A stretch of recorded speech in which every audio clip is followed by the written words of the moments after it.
नमस्कार साथियों, pro study में आपका स्वागत है। आज हम पढ़ेंगे भाजकता के नियम।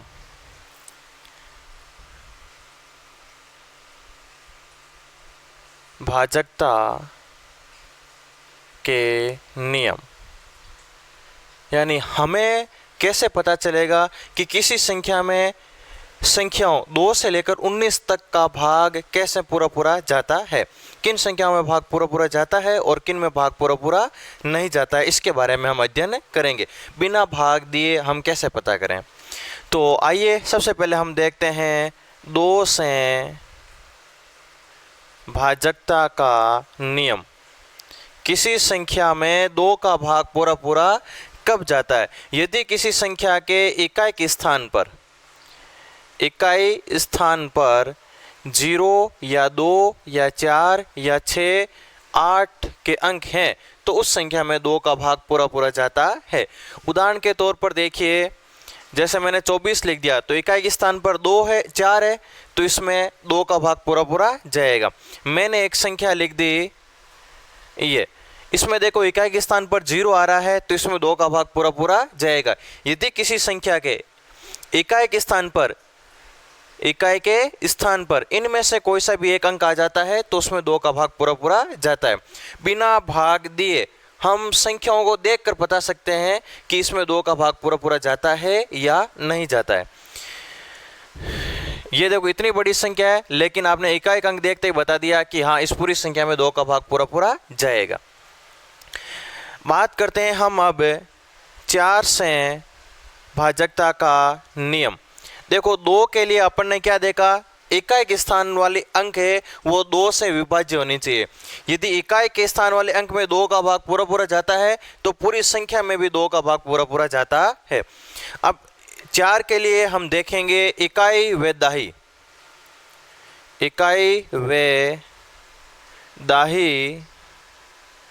के अंकों से बनी संख्या 4 से विभाज्य हो। यदि कोई संख्या उसमें हमें देखना है कि 4 का भाग पूरा जाता है या नहीं जाता है तो उसके लिए हम क्या करेंगे, इकाई और दहाई के अंक लेंगे। जैसे मैंने संख्या ले ली ये, अब इसमें हमें देखना है कि इस संख्या में 4 का भाग पूरा जाता है या नहीं जाता है। तो हम क्या करेंगे, हम लेंगे इकाई और दहाई के अंक। इकाई और दहाई के अंकों से संख्या बन रही है 74। यदि 74 में 4 का भाग पूरा जाता है तो इस पूरी संख्या में भी 4 का भाग पूरा जाएगा। तो देखिए 74 में 4 का भाग पूरी बार नहीं जाता है, शेष पर कितना बच जाता है 2। तो यहाँ पर भाग पूरी बार नहीं जा रहा है तो इस पूरी संख्या में भी भाग पूरी बार नहीं जाएगा। मैंने एक और उदाहरण ले लिया,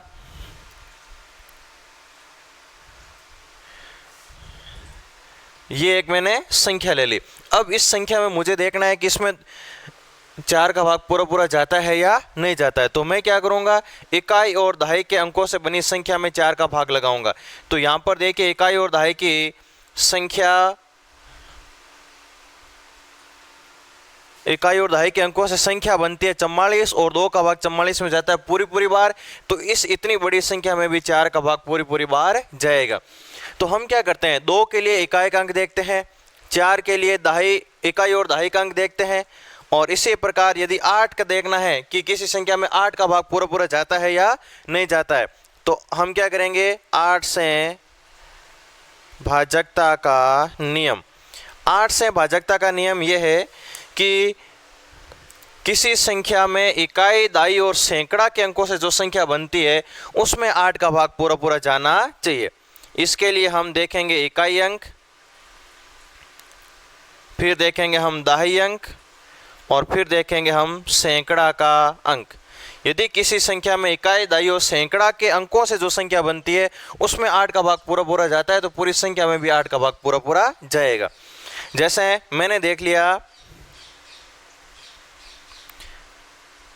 ये एक संख्या ली मैंने, अब इसमें मुझे देखना है कि 8 का भाग पूरा जाता है कि नहीं जाता है। तो मैं क्या करूंगा, इकाई, दाई और सैकड़ा इन तीनों से कौन सी संख्या बनती है, इन तीनों से संख्या बन रही है 0 0 0। इसमें 8 का भाग पूरा जाता है कितनी बार, 0 बार। तो इस संख्या में 8 का भाग पूरी पूरी बार जा रहा है, तो इस पूरी संख्या में भी 8 का भाग पूरी पूरी बार जाएगा। एक और उदाहरण ले लेते हैं हम।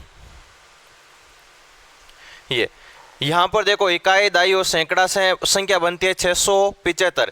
यदि 675 में 8 का भाग पूरा पूरा जाएगा तो इस पूरी संख्या में भी 8 का भाग पूरा पूरा जाएगा। एक बात और ध्यान रखना, देखो 4, 8 आगे आएगा 16। 16 के लिए हम इकाई, दाई और सैकड़ा और हजार, इकाई, दाई, सैकड़ा और हजार 4 अंक देख लेंगे इसके लिए। तो 4, 8 और 16 ये सब 2 के गुणज हैं। 2 के गुणज है तो इन सब में 2 का भाग जाता है। और 2 का भाग किस में जाता है? जब इकाई के स्थान पर 0, 2, 4, 6 या 8 के अंक होते हैं। तो यहाँ पर देखो इकाई के स्थान पर 5 आ रहा है, 5 एक विषम अंक है, तो इसमें 2 का भाग नहीं जा रहा है, तो 8 का भाग अपने आप इसमें नहीं जाएगा। तो यदि किसी संख्या के इकाई के स्थान पर विषम संख्या आ रही है तो उसमें 2, 4, 8 या 16 का भाग नहीं जाता है। 2, 4, 8 और 16 का भाग सम संख्याओं में ही पूरा पूरा जाता है। और सम संख्याओं के लिए आप 2 के लिए इकाई अंक देखना, 4 के लिए इकाई और दहाई, 8 के लिए इकाई, दाई और सैकड़ा, और 16 के लिए इकाई, दाई, सैकड़ा और हजार के अंकों से जो संख्या बनती है उसमें इनका भाग पूरा पूरा जाना चाहिए। तो ये था 2 से भाजकता का नियम, 4 से भाजकता का नियम और 8 से भाजकता का नियम। अब हम देखते हैं 3 से भाजकता का नियम। 3 से और 9 से भाजकता का नियम सेम ही है। 3 से भाजकता का नियम, यदि किसी संख्या के अंकों का योग, संख्या के अंकों का आपको करना है योग, यदि किसी संख्या के अंकों का योग या तो 3 हो जाए या 6 हो जाए या फिर 9 हो जाए तो उस संख्या में 3 का भाग पूरा पूरा जाता है। और 9 से भाजकता का नियम होता है अंकों का योग 9 होना चाहिए। अंकों का योग 9 होता है तो उस संख्या में 9 का भाग पूरा पूरा जाता है। आइए हम 1-2 उदाहरण लेकर समझते हैं। मैंने ये एक संख्या लिख दी, अब इसमें मुझे देखना है कि इसमें 3 का या 9 का भाग पूरा पूरा जाता है या नहीं जाता है। तो देखिए 5 और 4 हो गए 9, अंकों का योग करना है। 4 + 5 + 4 + 6 + 5 और प्लस में 7, अंकों का योग करिए। 5 और 4 9, 9 और 4 13, 13 और 6 19, 19 और 5 हो जाएंगे 24 और 7 हो जाएंगे 31। अब 31 में 2 अंक आ गए, इनको एक बार और जोड़ लीजिए, 3 और 1 हो जाएंगे 4। तो अंतिम योग आ रहा है 4। आपको तब तक योग करना है जब तक 1 अंक नहीं हो जाए। इनको जोड़ा, इनके सभी अंकों को जोड़ा तो 2 अंक की एक संख्या बनी, इन 2 अंकों को जोड़ा तो 1 अंक की एक संख्या बन गई। तो जब तक 1 अंक सिंगल अंक नहीं आ जाता है तब तक आपको इनको जोड़ना है। तो यहाँ पर 4 आए हैं जबकि अंकों का योग 3, 6 या 9 होना चाहिए। तो इस संख्या में 3 का या 9 का भाग पूरा पूरा नहीं जाता है। अब मैंने यहाँ पर 5 एक और लिख दिया। अब मुझे देखना है कि इस संख्या में 9 या 3 का भाग पूरा पूरा जाता है या नहीं जाता है। तो इसमें मैं 5 और जोड़ लूँगा तो ये हो जाएंगे 36, और 36 में 3 और 6 को जोड़ेंगे तो हो जाएंगे 9, 3 + 6 ये हो जाएंगे 9। अब 9 आते ही इस संख्या में 9 का भी भाग पूरा पूरा जाएगा और 3 का भी भाग पूरा पूरा जाएगा। 1-2 और उदाहरण लेकर इनको और समझते हैं।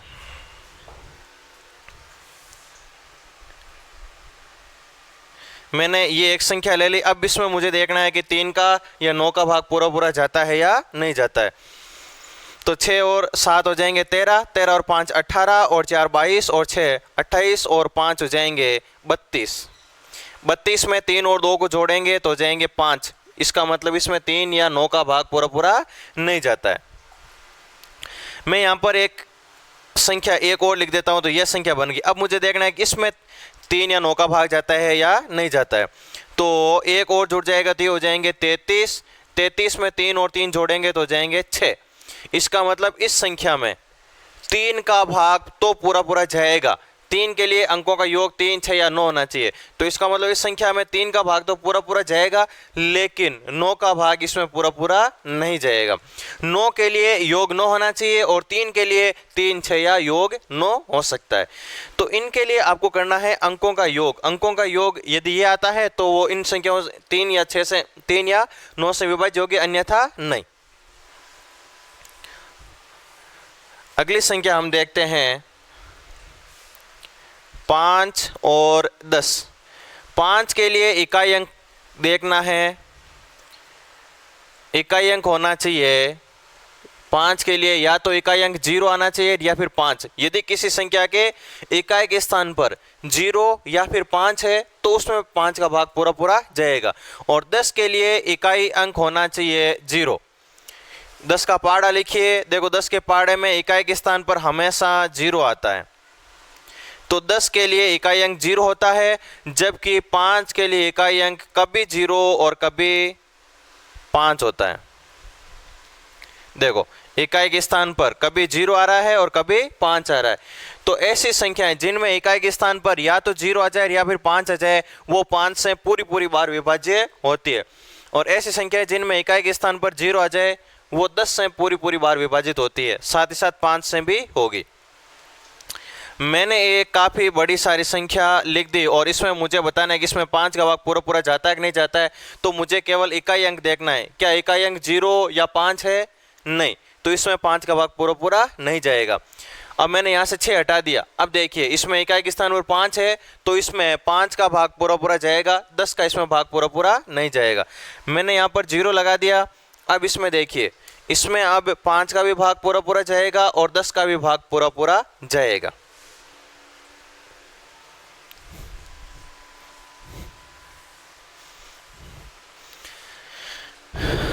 अगला लेते हैं छेद से विभाज्यता का नियम।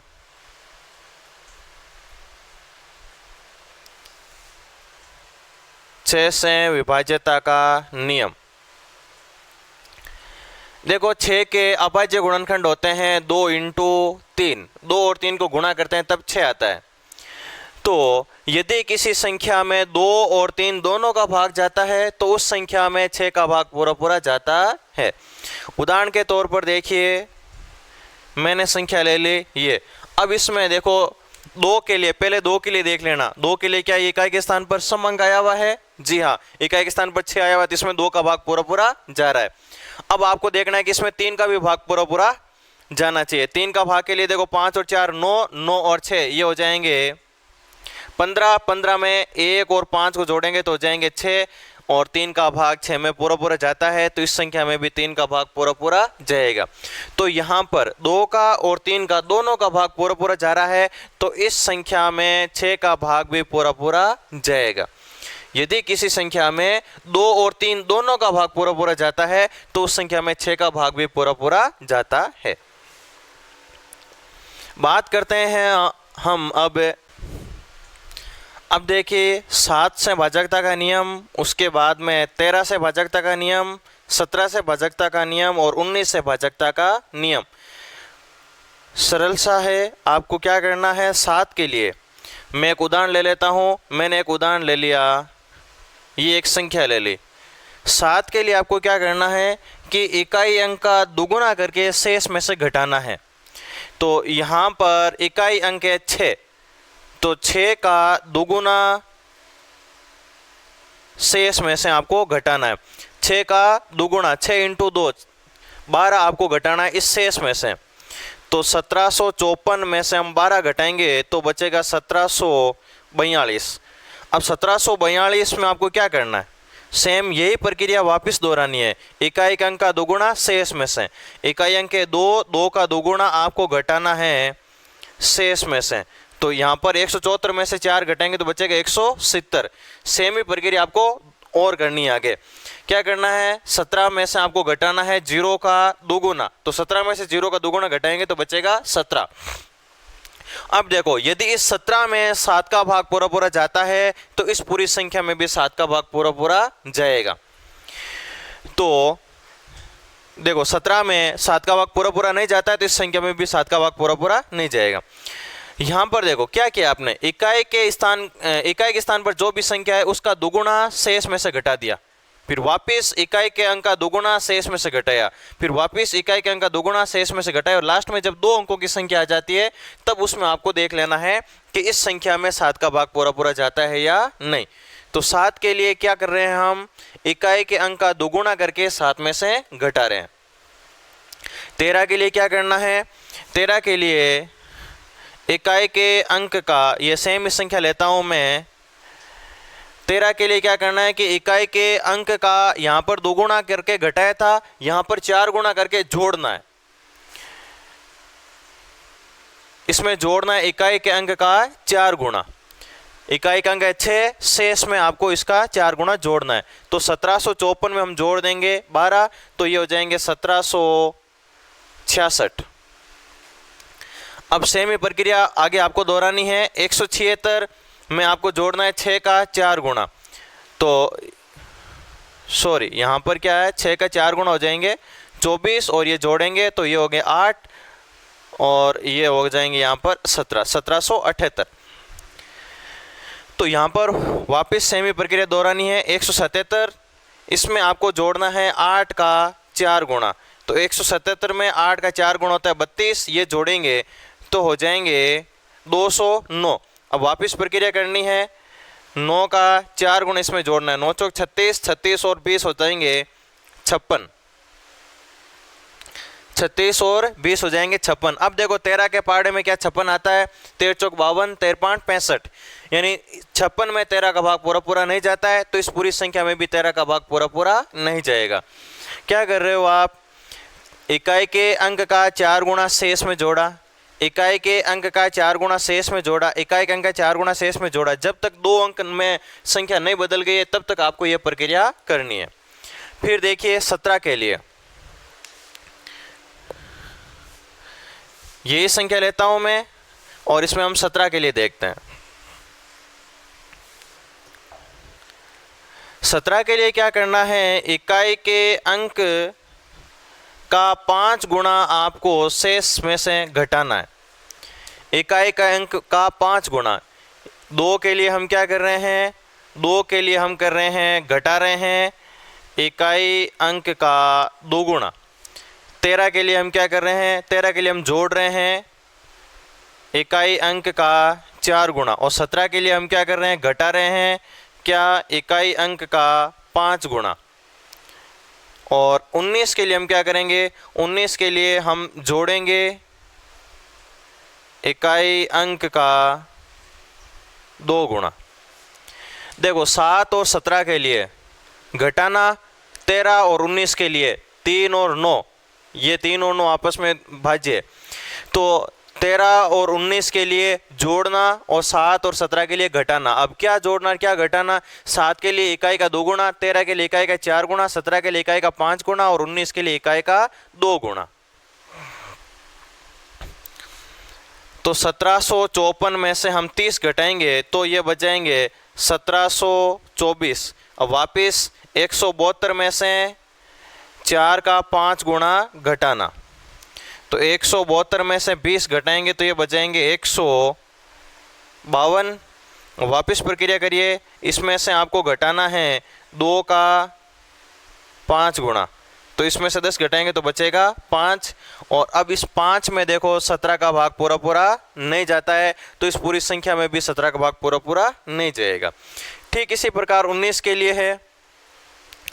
19 के लिए आपको इकाई का अंक का 2 गुना शेष में जोड़ना है। 1754 प्लस 6 इंटू 2, तो ये हो जाएंगे 1754 प्लस 12, 1754 और 12 ये हो जाएंगे 1766। अब 1766 के लिए 176 में जोड़ना है 12 इंटू 6 इंटू 2, इकाई का अंक का 2 गुना जोड़ना है, तो 176 में ये 12 जोड़ दिया। 176 में 12 जोड़ेंगे तो ये हो जाएंगे 188। अब आपको क्या करना है, इसमें और जोड़ देना है 8 का 2 गुना, ये 18 और ये हो जाएंगे 16, जोड़ने पर हो जाएंगे 34। अब देख लो 19 का भाग 34 में जाता है क्या, 19 दूना 38, 34 में नहीं जाता है, तो इस संख्या में भी 19 का भाग पूरा पूरा नहीं जाएगा।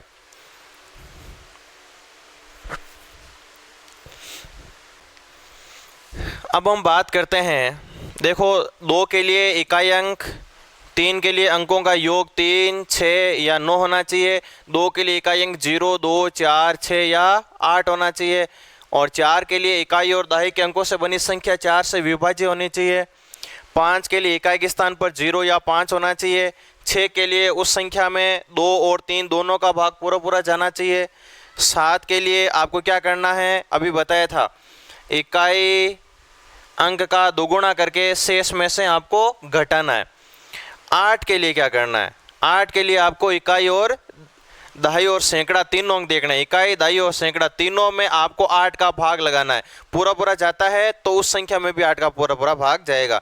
9 के लिए अंकों का योग कितना होना चाहिए, 9, और 10 के लिए इकाई के स्थान पर क्या होना चाहिए, 0। अब देखिए 11 के लिए, 11 के लिए आपको क्या करना है, संख्या के सम स्थान के अंकों का योग और विषम स्थान के अंकों का योग का अंतर 11 से विभाज्य होना चाहिए। मैंने एक संख्या लिख दी। अब देखो सम स्थान के अंकों का योग और विषम स्थान के अंकों का योग आपको देखना है।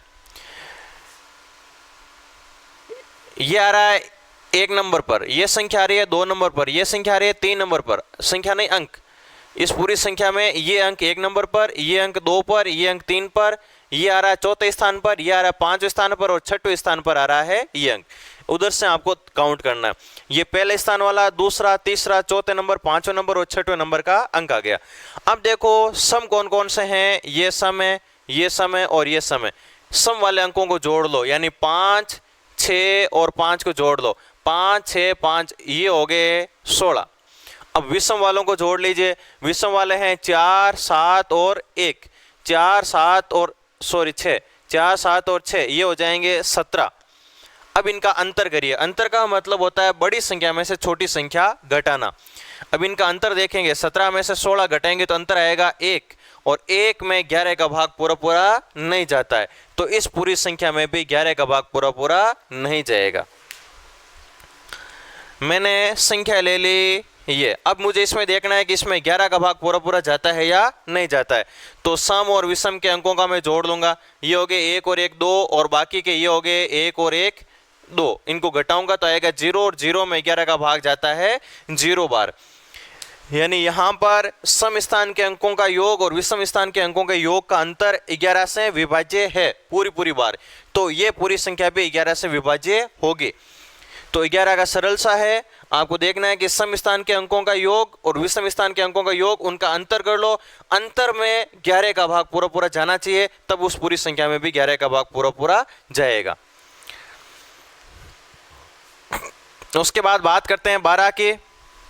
12 के लिए क्या, 12 के लिए देखो 4 और 3 का भाग जाना चाहिए, क्योंकि इसके गुणनखंड होते हैं 4 × 3। यदि किसी संख्या में 4 और 3 का भाग जाता है तो उसमें 12 का भी भाग पूरा पूरा जाएगा।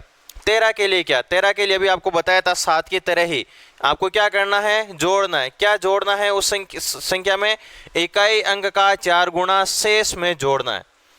इकाई अंक का 4 गुना शेष में जोड़ना है। 14 के लिए सरल सा है। 14 के लिए उस संख्या में 2 और 7 दोनों का भाग पूरा पूरा जाएगा तो 14 का जाएगा। 15 के लिए किसी संख्या में 3 और 5 का भाग पूरा पूरा जाएगा तो उस पूरी संख्या में 15 का भाग जाएगा। 16 के लिए आपको बताया था इकाई, दहाई, सैकड़ा, हजार के अंकों के योग में 16 का भाग जाना चाहिए, तो शेष संख्या में भी 16 का भाग जाएगा।